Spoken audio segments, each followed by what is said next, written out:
Hi everyone, Sarah here again, and I've got another Hardanger video for you. So if you're wondering what the heck I'm talking about, what's Hardanger embroidery? So I show you this little sampler here, so all the different stages of this beautiful white work technique, and we've got all that in a video up here with a little bit of history about Hardanger as well, so go and check that out to see what all the fuss is about. But in this video I want to talk about what you can do if it goes wrong, so mainly if you cut the wrong thread. It became apparent from the video that we did on Hardanger that a lot of people are scared to start it because they are worried they're going to cut the wrong thread, and I just want to tell you that that's not a disaster. You can fix it. So in this video I'm going to show you how to do that. Okay, so in Hardanger there's two stitches that you could cut incorrectly, so I'm going to look at both of them separately. And the first one I'm going to look at is the cluster block, so that's these here. So I've done them in red so you can see them nice and clearly. So you're cutting away your threads inside here so you can put your patterns back in. That's part of Hardanger. That's what makes Hardanger embroidery, if you like. And you're cutting away here, and you accidentally cut one of your cluster blocks because you're cutting away these threads here. Now I will just say at this point, I have a method in our first Hardanger video about how you can cut your threads really safely, as safe as possible anyway. So traditionally you would kind of cut all the threads at once right near to the cluster blocks, but that's quite scary. And in my method I show you how to start in the middle and just pull one out and just do that gradually. So that method will save you an awful lot of headache later, but should you cut your thread, this is what you need to do. So I'm going to actually cut one of these threads here. Not normally what I would do, but I'm going to pretend I've been cutting my threads away here. My scissors have slipped, or I haven't seen what I'm doing, for example, and I've gone, oh, I've snipped my thread by accident. Now it could be any of these threads along here or here, but the principle is the same for whichever one you happen to cut accidentally. So don't panic, we can sort this out. So what we're going to do is pull that thread back until we find the end and just put another thread in over the top. Now the only thing you really need to think about with this is once you've obviously cut some threads away in your background fabric, it's a little bit unstable, so you just have to go a little bit more carefully than you would normally.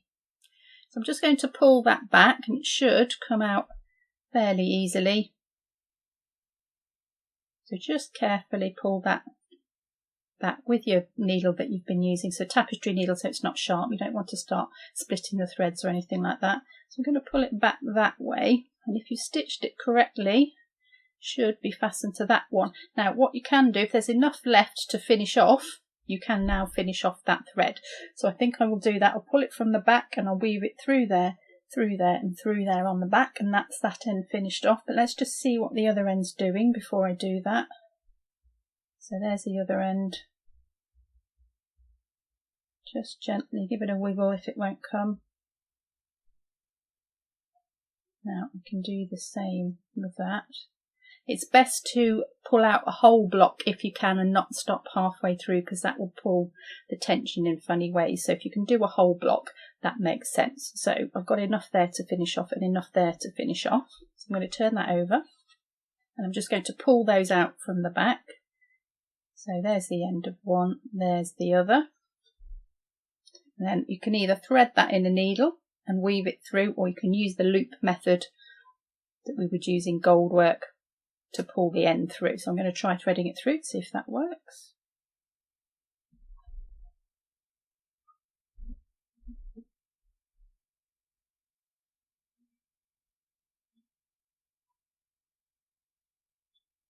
We're just going underneath the blocks until I kind of run out of thread. Go one more, I think, and that will just secure the end of that thread off. And I can cut that one off, and then I'll do the same with the other one. So underneath the blocks, back and forth as much as you can, just to secure it.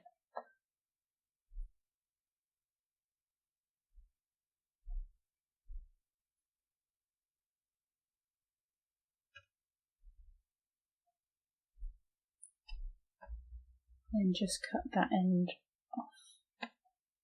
Now I just want to mention at this point that one other thing that can happen is the ones that you've pulled out could be securing another end for another part of the block. So you might have finished up here and woven an end through and it's come under here. So you might find a couple of extra ends as well that you need to sort out too. So just check the back and make sure everything's finished off nice and secure. Okay, so we've taken our blocks out, so now we need to put them back in. Obviously we've cut our threads, so these are quite delicate now. There's not a lot holding these in, so super careful on this bit. So we need another thread. So we need to put our blocks back in. So these are satin stitch blocks, so they go round and round the threads of the fabric. So they need to go round and round here like this. And this is quite fragile, as I said, so we're going to come up here and come down over there, up and down, so that we're kind of always pulling in on those loose ends. So I'm going to put this block in and this block in. So I started my thread off, I put a little knot on the top and then I've gone underneath here on the back. I'll just turn it over so you can see that. So I've come under here, there's my knot, underneath this block, underneath this one, underneath this one, and I'm ready to weave in back along here. Now the thing that you need to remember about this now is this space is a hole. So we're doing 4 threads, 5 holes, so don't forget that to hold. So I'm coming up 1, 2, 3, 4, 5 holes, 4 threads down into that space there. And you have to control this a little bit so it sits in the right place, because there's no threads to hold it in place now. So I'm going to come up next to it. See how gently, and there's nothing to hold this still, so you might just want to put your finger underneath just to hold that in place, down the hole, back underneath. I'm just putting that satin stitch back in. You can see I'm just taking it nice and carefully. Once you've got a couple in, they'll sit in the right place. It's just that first one that takes a little bit of fiddling with.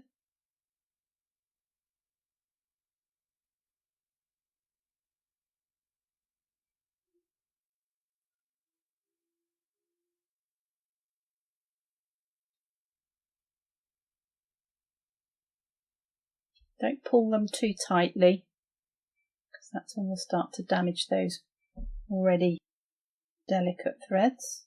So last one of that block there. So that thread's gone all the way around there and it's come back up there now. So that finishes the thread off and is nice and secure. So now I'm going to carry on from there and go around and fill this block in. So I'm just going to turn this round so you can see what I'm doing a little bit more easily. So don't forget again, this is one of the holes. So I'm going 1, 2, 3, 4, 5 holes. That's 4 threads if you're counting threads.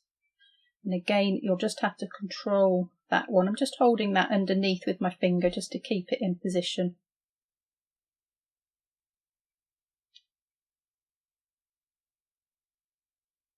Back down the hole.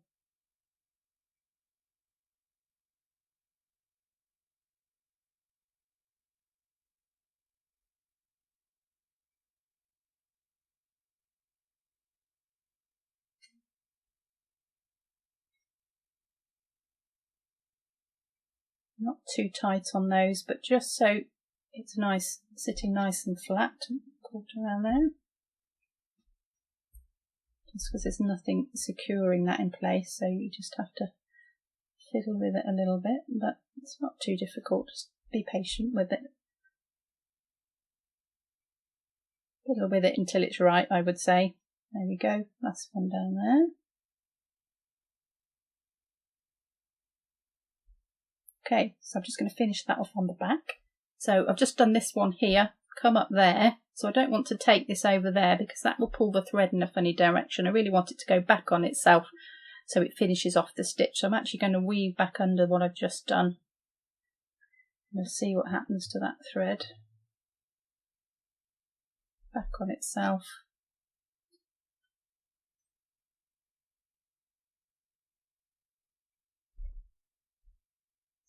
And then just go around a few more times just to make sure it's secure. And give a bit of extra security, you can just go back on yourself and do a little back stitch in there, and that will knot it around that thread because we've added this in. Under that. Added this thread in, we want to make this one a little bit extra secure. Let's go once more for good luck.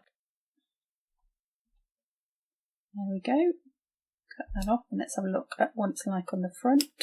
Just going to cut that knot off as well.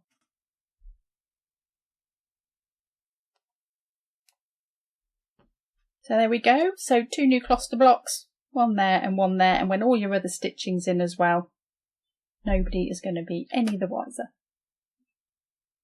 Okay, so the other thread that you can easily cut is the actual threads of your fabric that you're stitching on. So let me show you. So if you're cutting these out here, you've cut all of the warp threads this way and the weft threads this way, and this is 4 threads we've cut out here. But if you got a bit snip happy, or you didn't see it properly, or for whatever reason, and you accidentally cut an extra one, that is quite easy. I've done that myself. I'm going to show you what you can do about that. But again, it doesn't matter which one of these cut, the same principle applies. So I'll just cut this one so you can see what I'm doing. So say we've cut that by accident. Oh, what do? It's quite easy. This is what you do. So we're going to take it out firstly, because we can't do anything with it. We can't repair it there. So we're just going to pull it back. So you can see I'm just teasing it out with my needle. I'm going to turn it over. There's that one there. So pulled it to the back. And what you want to do now is to pull this thread all the way back out here. Now that might seem a bit strange, but it will become obvious later why that is.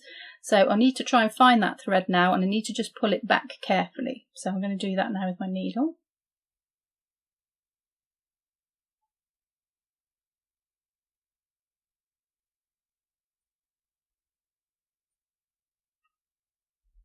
So I found the end of the thread. I know it was the end one, so I know roughly where it is. And then I'm just going to unweave that, if there's such a word as unweaving. I don't know if there is. I'm just going to pull that back. Now, how far you pull it back depends a little bit on your design, but if you just sort of pull it out of the way for now, and you can always pull a bit more later if you need to. I'm going to leave that there like that. I'm going to do the same the other way. Turn it round, I think that'll be easier. So it's this one here. So I think it's that one. Should come out reasonably easily.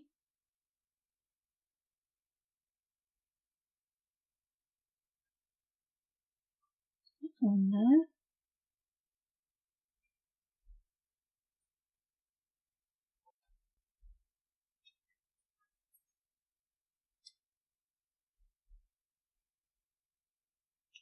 And again, we're just going to leave that one there for now, and we'll deal with that in a minute. So we need a new thread, because we're going to weave the new thread back in place of the thread that we accidentally cut. So the easiest way to do that is to take one off your fabric. Now, I'm demonstrating this on a 20 count because it's a bit bigger, so you can see it under the camera, but you'll find that this happens with most of these even weave fabrics. So just take one off the edge, really. So I can just pull that one off there. I'll take that one off as well, just because it's in the way. Or if you've got another bit of fabric that you need a bit bigger, if it was too small, you need a fairly long piece, you need to get it in the needle and be able to weave it through. So you could do that as well. So I'm going to use this piece and thread it back in. So I've got my new thread from my fabric in my needle, and we're just going to weave that where the other one was. So we need to just go over and under and over and under. Make sure you go the right way, obviously. It should be obvious. So here's the thread that I pulled out on the back. Might actually be easy just to bring that to the front, just so I can see where it is. So the next one would be over the top there and under there. So I'm going to bring this up. Actually, I'll leave this one on the top as well, I think. So it would be over that and under that one. Over and under. It's a bit fiddly. Let's do it one at a time. So you've got 2 ends. We'll sort those out in a bit. Over that one, under that one. Just weaving it back in. You can bring this a bit closer so you can see what you're doing. I'm trying to do it because it's under the camera, so I'm just taking it nice and slowly, but you can hold it a bit close if you need to. So over and under.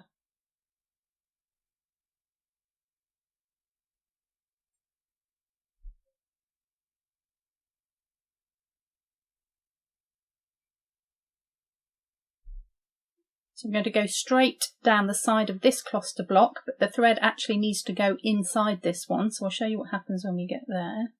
Now, ideally, you want to go over and under and over and under all the way through, but obviously we've stitched over it, so that's a bit hard to see. So do a rough approximation of that. So I am going to go in and out a little bit. I'm actually going to take it through to the back, come up between those threads there. So this bit's a little bit of a fiddle, but just try and go through some of that fabric there. Just straighten those afterwards, just to give it a bit of support. Basically, if you just weave it straight into the cluster block, there's not a lot holding it in, so if you can weave it through a little bit, that's good. So this one's going underneath there, over that one, under that one. You can see what's happening now. It's going back in position, over that, across this gap here, underneath that one, over that one, under that one. There's our fourth thread back in position. And it's going over that, so I'm actually going to take that through to the back under that block there. And now we need to go back down the side of this one and fill in that gap from the one we've taken out. Again, I'll just pull it through to the top so we don't get tangled with it. So over and under, all the way back to where I started, and then I'll show you what to do with the ends. Okay, so I'm back to where I pulled my original one out, so they're both now on the top, so we need to just hide the ends. So this can be done in a couple of ways, and it depends a little bit what your work looks like. So it's very likely you'll have some stitching around the edge of your design, so that's a good place to hide the end. If you want to, you can turn it over and weave it through on the back. You could take it all the way back to the edge of the fabric if you've got a small piece, weave it all the way back into the edge, and then you've just got the edge of your fabric. Or if you're not sure what you're doing, or you like mine, you're finishing out here, say I was going to cut this out and do something else or make something out of it, I can just take that one through to the back, and then I'll pull this one through as well. I might just weave that behind actually, thread that and take that through so they cross over.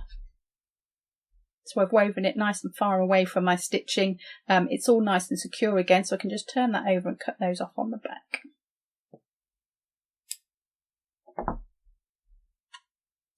Now obviously there are two loose ends in there, and there wouldn't normally, it would be all the way woven to the back, but I will probably do something else with it and stitch over it. So do just think carefully about where you finish that off. If you can finish it off in some stitching, that's even better. So let's just take a look at the front. So one more thing just worth mentioning is the tension of the new thread might not be the same as the other ones necessarily, because it's not been woven at the same time. So what you can do before you finish these ends off, if you can just tug the new one, just gently, just to take up any slack in it, that'll make it the same tension as the rest of it, and then you can finish those on the back. And I think you agree that's a pretty good fix. You can't see where that is, nobody would know except you. So not disastrous if you cut either your cluster blocks or your fabric, they can both be fixed. So I hope that's made Hardanger a little less scary, just to know that if you do happen to cut something by accident, it is quite easy to fix really, and you don't need to start again, because there's nothing more demoralising than that. So I hope you found this useful and you enjoyed our other Hardanger video, so do check that if you haven't seen it already. We've got another one coming as well, so if you're enjoying this set in Hardanger, do let us know in the comments below. It's great to hear from you, and I'll see you in the next video.